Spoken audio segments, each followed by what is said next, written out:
Lawmakers in Augusta, meanwhile, are laying the groundwork that could lead to higher speed limits on portions of I-295. A legislative committee is taking up a bill that would give the Transportation Department the ability to raise those speed limits if it wants to. News 13's Steve Roldan's following the story for us live in Yarmouth. What can you tell us, Steve?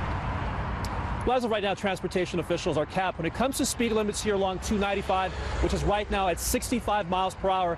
But if that bill is passed, they could set speed limits as high as 75 miles per hour on certain sections of this highway.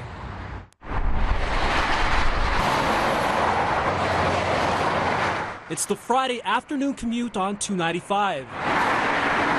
Cars heading northbound and those heading southbound.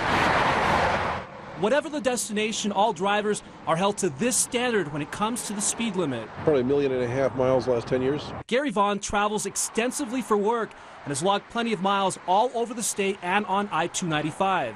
He says a 65 mile per hour speed limit is probably not realistic, and a bill sponsored by Representative Justin Chenette could change that. The bill would give the state transportation commissioner the ability to possibly change the speed limit.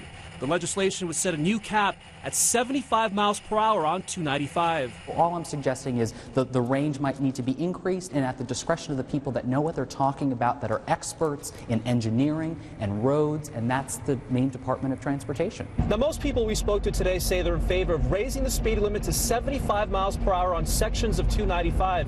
Now, we're driving on the highway right around the Freeport area, and as you can see, our speedometer shows you we are going the speed limit right around 65 miles per hour.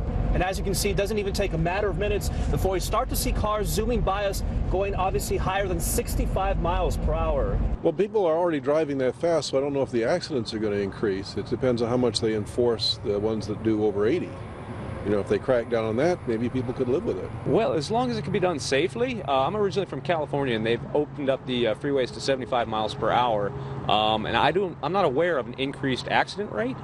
However, if it can be shown that it can be safely done, I think if the vehicle is safe at those speeds and the driver is safe at those speeds, no problem. For now, it's a wait-and-see game. If the bill passes, the Transportation Department, for the sake of safety, could keep the speed limit as is. I don't see any problem with it. As long as everyone's safe, I guess. I think that would be great to raise the speed limit. I should mention, as of right now, that speed limit change, if passed, would now apply to the stretch of 295 through the city of Portland. I should also mention that right now there was some fear that if they raise the speed limit that we would possibly lose some federal funding, but I'm told as of tonight that it's not the case if they do go as high as 75 miles per hour. That's the latest live here in Yarmouth. Steve Roldan, News 13, back to you. All right, we'll continue to follow that. Thank you, Steve.